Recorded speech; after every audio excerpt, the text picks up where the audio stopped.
Chemistry book 2 chapter number 2।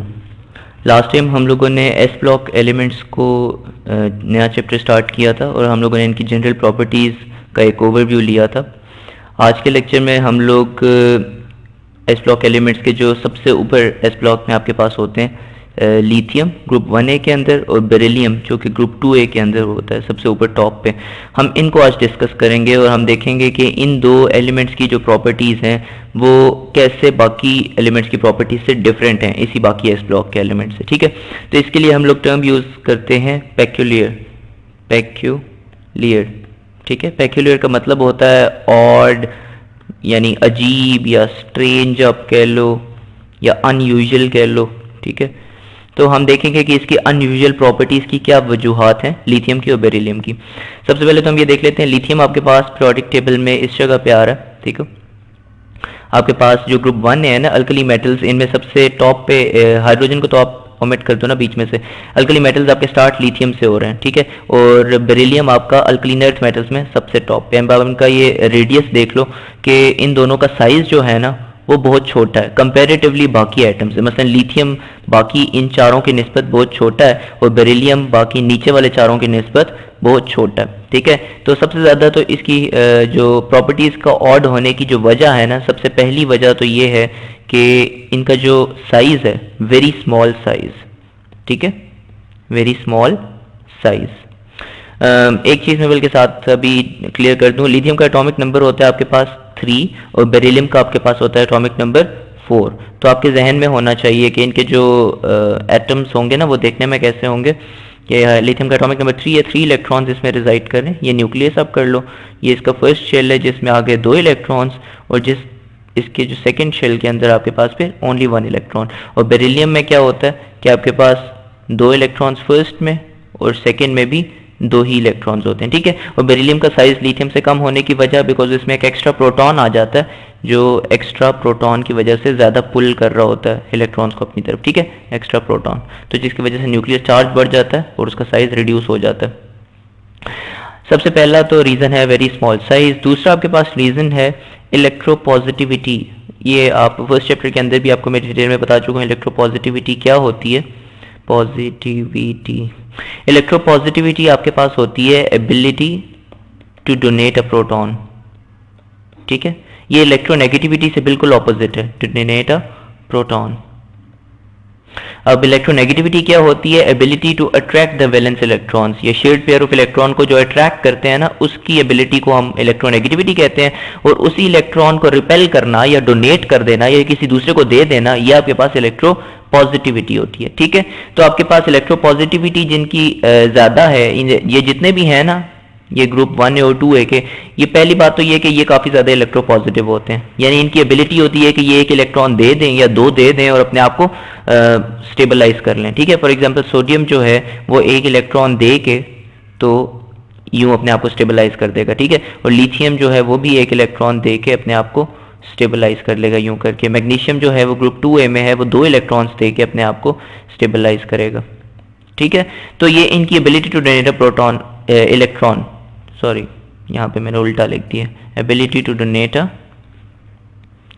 Proton, तो वो donate नहीं करेंगे ना, प्रोटॉन डोनेट कर भी नहीं सकते वो, इलेक्ट्रॉन, सॉरी फॉर दिस, ये इलेक्ट्रॉन डोनेट करने की जो इनकी एबिलिटी है उसको हम कहते हैं इलेक्ट्रोपॉजिटिविटी, और इलेक्ट्रॉन के अट्रैक्ट करने की जो एबिलिटी होती है उसको हम कहते हैं इलेक्ट्रोनेगेटिविटी। ठीक है, तो आप जब टॉप टू बॉटम आते हो ना तो आपकी जो इलेक्ट्रोपॉजिटिविटी होती है वो बढ़ती है, इंक्रीजेस। उसकी वजह यह है कि आपकी ionisation energy top to bottom क्या हो रही होती है, आयनाइजेशन एनर्जी डिक्रीज करती है। इसका मतलब है कि ज़्यादा आसानी से इलेक्ट्रॉन को डोनेट किया जा सकता है। ठीक है, तो जब आयनाइजेशन एनर्जी डिक्रीज करेगी न्यूक्लियर साइज बढ़ेगा, एटॉमिक साइज भी बढ़ेगा, तो उसके हिसाब से आपकी जो इलेक्ट्रोपॉजिटिविटी है वो भी बढ़ती है। इसका मतलब है जो लिथियम है इसकी इलेक्ट्रोपॉजिटिविटी सबसे कम है।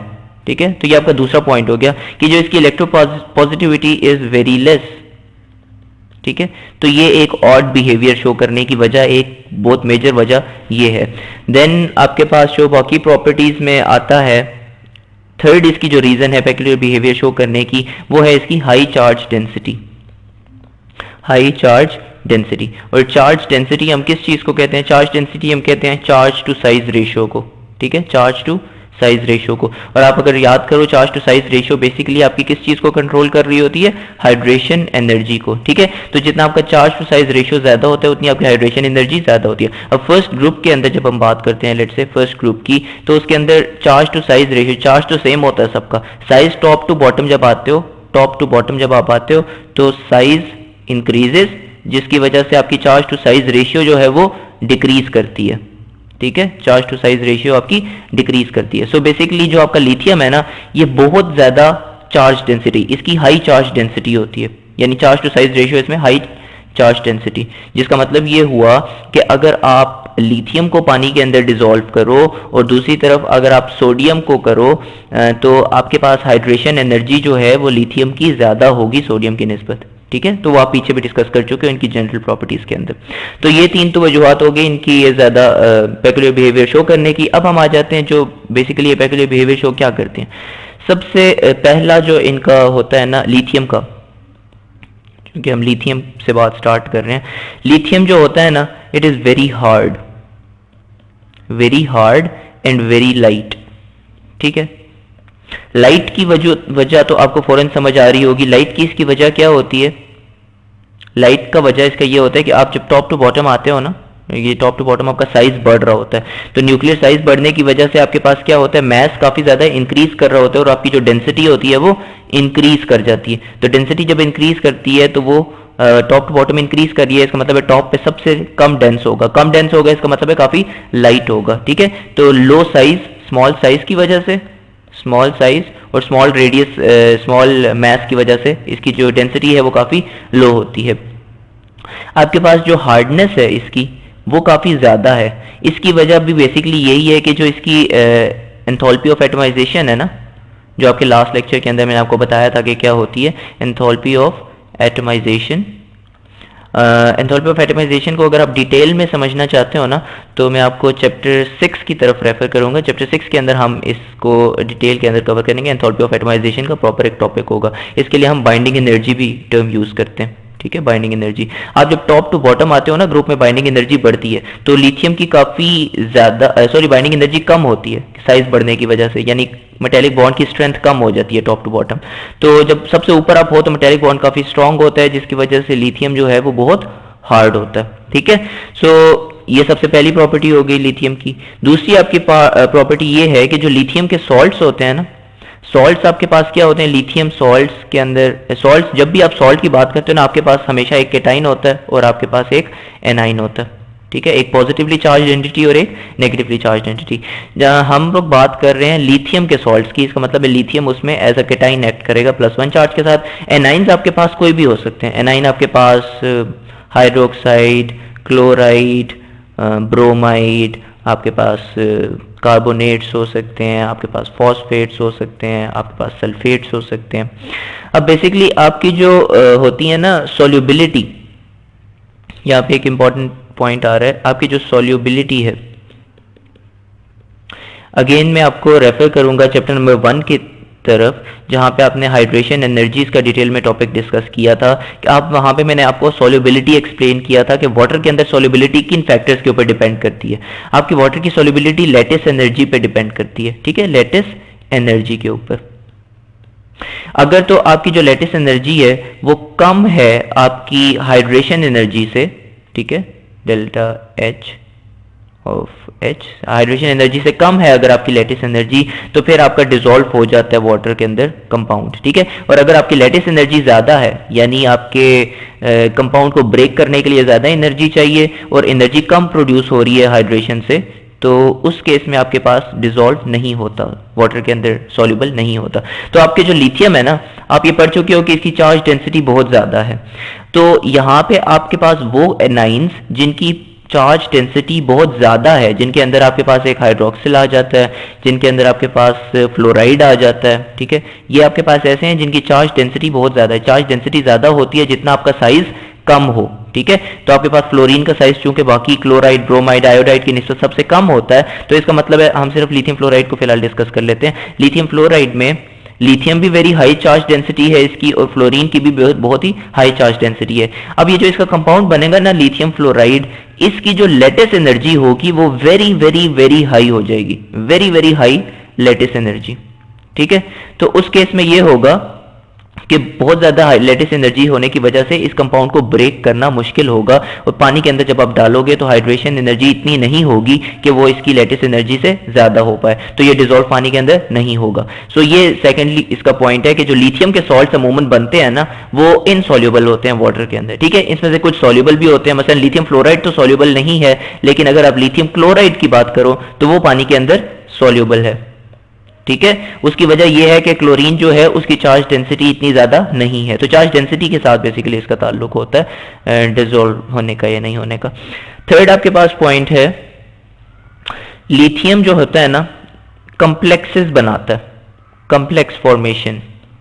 अब कॉम्प्लेक्स फॉर्मेशन आपके पास क्या होता है, कॉम्प्लेक्स फॉर्मेशन के लिए मैं आपको रेफर करूंगा चैप्टर नंबर 6 की तरफ। चैप्टर नंबर 6 के अंदर आप डिटेल में देखोगे, हम लोग कॉम्प्लेक्सेस को डिस्कस करेंगे। कॉम्प्लेक्स बेसिकली ये होता है कि आपके पास कोई एक मेटल एटम होता है, मेटल एटम, और साइड पे आपके ना कुछ फर्दर एटम्स लगे होते हैं, एटम 1, एटम 2, एटम 3 और लेट से एटम 4, 4 लगे हुए लेट से। और ये जो नंबर ऑफ एटम साइड पे लगे हुए हैं ना, ये डिपेंड करता है, ये हर कंपाउंड के लिए डिफरेंट होता है, हर कॉम्प्लेक्स के लिए। और बेसिकली ये चारों आपस में बॉन्ड हुए हुए होते हैं, और ये जो साइड पे लगे हुए होते हैं हम इनको कहते हैं लिगेंड्स। ठीक है, और जो सेंटर पे लगा हुआ होता है हम इसको सेंट्रल मेटल आइन या सेंट्रल मेटल एटम कहते हैं। ठीक है, सेंट्रल मेटल एटम या आइन। ठीक है, तो यहाँ पे आपके बाकी जो आपके अल्कली मेटल्स है ना, वो आपके ये नहीं प्रॉपर्टी शो करते। ये जो प्रॉपर्टी कॉम्प्लेक्स कंपाउंड्स की है ना, ये आपके बेसिकली क्या शो करते हैं, आपके ट्रांजिशन एलिमेंट्स शो करते हैं। ठीक है, ट्रांजिशन एलिमेंट्स सब के सब जो है ना वो कॉम्प्लेक्स फॉर्मेशन शो करते हैं, यानी कॉम्प्लेक्स कंपाउंड्स बनाते हैं इस टाइप के। ठीक है, लिगेंड्स का काम क्या होता है, ये जो आपके लिगेंड्स होते हैं ना, ये बेसिकली लिगेंड्स डोनेट इलेक्ट्रॉन्स। ठीक है, ये डोनेट करते हैं अपने इलेक्ट्रॉन्स सेंट्रल मेटल एटम को। ठीक है, यूं कर लो आप, तो इस तरह आपके पास बॉन्ड्स बने हुए होते हैं। तो जो लिथियम है ना, ये बेसिकली कॉम्प्लेक्स कंपाउंड्स भी बनाता है, जबकि इसके जो बाकी एलिमेंट्स हैं इस ग्रुप के वो इतने कंपाउंड्स नहीं बनाते। ठीक है, सो ये अगेन इसकी एक डिफरेंट प्रॉपर्टी होगी। लिथियम के कॉम्प्लेक्स का नाम है lithium with ammonia bonded on 4 sides. ये आपका इस टाइप का एक स्ट्रक्चर होता है। ठीक है, लिथियम का। तो ये अगेन आपके पास देखें कि ये एक कॉम्प्लेक्स कंपाउंड बन रहा है। ठीक है, ये जो नाइट्रोजन है यहाँ पे इनके पास एक extra lone pair of electron होता है, और वो जो लोन पेयर ऑफ इलेक्ट्रॉन होता है ये बॉन्ड कर देते हैं लिथियम के साथ। ठीक है, तो इस तरीके से ये कॉम्प्लेक्स फॉर्मेशन होती है। इसको हमेशा स्क्वायर ब्रैकेट्स के अंदर हम कॉम्प्लेक्सेस को लिखते हैं। ठीक है, और ये एक न्यूट्रल कॉम्प्लेक्स है बिकॉज इसके ऊपर चार्ज 0 है। ठीक है, तो ये ज्यादा डिटेल्स हम कॉम्प्लेक्सेस की चैप्टर नंबर 6 के अंदर ही डिस्कस करेंगे। सेकेंड प्रॉपर्टी फोर्थ प्रॉपर्टी हम लोग डिस्कस करेंगे, reaction with water. Reaction with water, आपको एक चीज मैं ये बता दूं कि रिएक्शन में और डिसॉल्व होने में फर्क क्या होता है, रिएक्शन वर्सेस डिसोल्यूशन। आप कहते हो कि आप ना रोज घर में क्या करते हो कि नमक लेते हो NaCl और उसको क्या करते हो, पानी के अंदर डिसॉल्व कर देते हो। डिसॉल्व करते हो या रिएक्ट कराते हो, अब मेरा आपसे ये क्वेश्चन है। ठीक है, डिसॉल्व करने का मतलब कुछ और होता है और रिएक्ट कराने का मतलब कुछ और होता है। ठीक है, अगर तो आप डिसॉल्व कर रहे हो ना, तो इस बात का मतलब ये है कि सोडियम जो है ना पहले वो क्लोरीन से अलग होगा। ठीक है, और फिर ये होगा कि इन दोनों के गिर्द वाटर के लेयर्स आ जाएंगी। ठीक है, और सोडियम चूंकि पॉजिटिवली चार्ज होता है तो वाटर का जो पोलर नेगेटिव एंड है वो इसकी तरफ टर्न करेगा और इसको अट्रैक्ट करेगा। इसी तरह क्लोरीन के गिर्द भी आपके पास वाटर की एक लेयर आ जाएगी। ठीक है, और इस वाटर की लेयर आने की वजह से आपके पास हाइड्रेशन एनर्जी रिलीज होगी, और वो जो एनर्जी है वो फिर फर्दर NaCl को ब्रेक करेगी और यही होने लग जाएगा। इसको तो हम कहते हैं डिसोल्यूशन। ठीक है, रिएक्शन जो है वो ये नहीं होता। रिएक्शन लेट से ये होगा कि लेट से आपने सोडियम क्लोराइड को वाटर के अंदर डाला, आपके पास लेट से सोडियम हाइड्रोक्साइड बन गया या HCl बन गया या इस तरह का कुछ हो गया। ठीक है, ये अगर हो रहा है ना, जो कि नॉर्मली होता नहीं है, अगर ये हो रहा है तो इसको हम रिएक्शन कहते हैं। ठीक है, तो हम लोग फिलहाल अल्कली मेटल्स के रिएक्शन की बात कर रहे हैं, डिसोल्यूशन की बात नहीं कर रहे। ठीक है, आपका जो अल्कली मेटल्स होते हैं ना, फॉर एग्जांपल अगर आप लिथियम को डालो वाटर के अंदर, तो जब आप लिथियम को वाटर के अंदर डालोगे तो बेसिकली क्या बनेगा कि ये रिएक्शन हो जाएगा, डिसोल्यूशन नहीं होगी। यानी ये नहीं होगा कि लिथियम के गिर्द वाटर के मॉलिक्यूल्स आ जाएं सारे, ये वाला प्रोसेस नहीं होगा। आपकी क्या हो जाएगी, डायरेक्ट ही आपका रिएक्शन हो जाएगा। रिएक्शन जब होगा तो आपके पास बेसिकली एक तो लिथियम हाइड्रोक्साइड फॉर्म होगा, ठीक है, और साथ में आपके पास हाइड्रोजन रिलीज होगी, ठीक है। ये जो आपके पास हाइड्रोजन रिलीज होती है ना, ये हाइड्रोजन आपको पता है कि ये फ्लेमेबल गैस है, कंबस्टिबल गैस है, कंबस्टिबल गैस है, ठीक है। और हाइड्रोजन अगर कहीं भी आपके पास है और हल्का सा टेम्परेचर आप हाई कर दो तो हाइड्रोजन बर्न हो जाती है। तो बेसिकली जब भी आपके पास ये वाला रिएक्शन होता है ना, फॉर एग्जांपल आप लिथियम के अलावा कोई और भी बेशक आप सीजियम कलेट से रिएक्शन करो इसी ग्रुप से, और वो आपके पास सीजियम हाइड्रोक्साइड बना देगा और आपके पास हाइड्रोजन रिलीज होगा। तो टॉप टू बॉटम जब आप आते हो तो आपकी क्या चीज़ बढ़ रही होती है, आपका साइज बढ़ रहा होता है। और ये जो आपके पास हाइड्रोक्साइड बनेगा, बेसिकली जो आपका हाइड्रोजन बनेगा ना, ये हाइड्रोजन जो है ज़्यादा एनर्जी रिलीज होगी जब आप टॉप टू बॉटम आओगे, ठीक है। तो ज़्यादा एनर्जी रिलीज होने की वजह से आपके पास top to bottom very vigorous reaction होता है, very vigorous reaction, fast reaction, ठीक है। और जितना आप ऊपर हो, फॉर एग्जांपल आप अगर आप लिथियम की बात करते हो तो ये रिएक्शन इतना फास्ट नहीं होता बल्कि स्लो होता है, ठीक है। तो ये भी अगेन एक प्रॉपर्टी है कि जो रिएक्शन होता है ये थोड़ा सा स्लो होता है। सीजियम के केस में तो ये इतना स्ट्रांग हो जाता है रिएक्शन कि अगर आप -100 डिग्री सेल्सियस पे भी अगर हो ना, -100 डिग्री सेल्सियस आपका टेम्परेचर है, तो ये जो हाइड्रोजन होती है ये उस पर भी इसको आग लग जाती है, इट स्टार्ट्स बर्निंग, ठीक है। और आपको प्रॉपर नजर आती है, पानी के अंदर आपको आग लगी हुई नजर आती है, स्टार्ट्स बर्निंग। पानी की जो सरफेस होती है ना उसके ऊपर आपके पास आग लगी हुई होती है, ठीक है। इसी तरीके से सोडियम का भी काफी विगरस रिएक्शन होता है। तो ये अमूमन एक्सप्लोजिव वगैरह के तौर पे भी इसको लोग यूज करते हैं, ठीक है, इसको एज एन डेमोन्स्ट्रेशन देने के लिए कि ये कैसे बर्न होगा हाइड्रोजन इन वाटर। और ये सीजियम का तो इतना विगरस रिएक्शन होता है कि मैं कहीं पे आई थिंक विकिपीडिया पे मैं इसको पढ़ रहा था कि सीजियम जब आपका रिएक्ट करता है ना, अगर आप किसी ग्लास बीकर के अंदर लेट से ये रिएक्शन कर रहे हो तो सीजियम का चूंकि वेट काफी ज्यादा होता है, सीजियम वाटर के अंदर चला जाता है, और जब वाटर के अंदर जाके ये फौरन रिएक्शन स्टार्ट हो जाता है, within millisecond reaction start हो जाता है। और रिएक्शन जो ही स्टार्ट होता है आपको ऊपर एक तो आग लगी हुई नजर आती है, ठीक है, एक तो वहां पे पानी के ऊपर आग लग जाती है, और दूसरा ये होता है कि आपका वेव्स प्रोड्यूस होती हैं, बहुत ही स्ट्रांग वेव्स प्रोड्यूस होती हैं इस लिथियम के गिर्द, ठीक है। और वो वेव्स जो हैं वो इतनी इंटेंस होती हैं कि वो आपके ग्लास को ब्रेक कर देती हैं, ग्लास ब्रेक्स, ठीक है। तो ये बहुत ही खतरनाक रिएक्शन होता है, ठीक है, और आपका एक्सप्लोजन टाइप हो जाता है। तो बेसिकली लिथियम का रिएक्शन स्लो होता है, और जब लिथियम से नीचे आप आते हो तो आपका ये रिएक्शन फास्ट हो जाता है। आपके पास फोर्थ प्रॉपर्टी होगी। फिर आपके पास जो नेक्स्ट प्रॉपर्टी है, प्रॉपर्टी जो फिफ्थ हम लोग अभी प्रॉपर्टी देखने लगे हैं, वो ये है कि जो लिथियम सॉल्ट्स बनाता है ना, लिथियम के जो सॉल्ट्स होते हैं उसमें हमेशा एक तो कैटाइन होगा, वो तो इटसेल्फ लिथियम ही होगा ना। आपके पास जो एनाइन है ना, अगर उसका साइज बहुत ज्यादा है, साइज अगर बिगर साइज का एनाइन है आपके पास, फॉर एग्जांपल आप आयोडाइड की बात करो या आप नीचे के कोई भी एलिमेंट की बात करो, फॉर एग्जांपल हम देख लेते हैं यहाँ पे आपके पास, यहाँ पे ब्रोमाइड है, आपके पास आयोडाइड है, आपके पास यहाँ पे जो आपके सॉल्ट्स बनेंगे इन कंपाउंड्स के साथ, फॉस्फाइड वगैरह इस तरह के, फॉस्फाइड तो नहीं होता, सल्फाइड के साथ लेट से आपका बनेगा।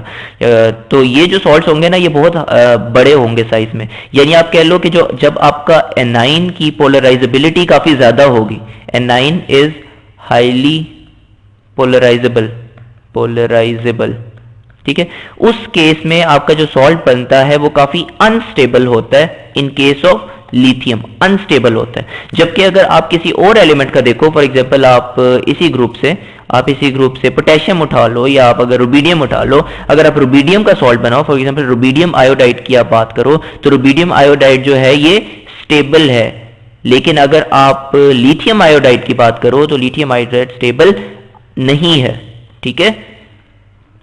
रुबीडियम आयोडाइड में रुबीडियम का साइड लेट से इतना है और आयोडाइड का साइन लेट से इतना है, और लिथियम आयोडाइड में आपका लिथियम का साइज है इतना और आपका आयोडाइड का साइज है इतना। तो आप देखो ये जो कंपाउंड होगा ना ये थोड़ा अनस्टेबल होगा, अपने एज इन कॉमन सेंस भी यही कहती है कि इसको अनस्टेबल ही होना चाहिए, ठीक है।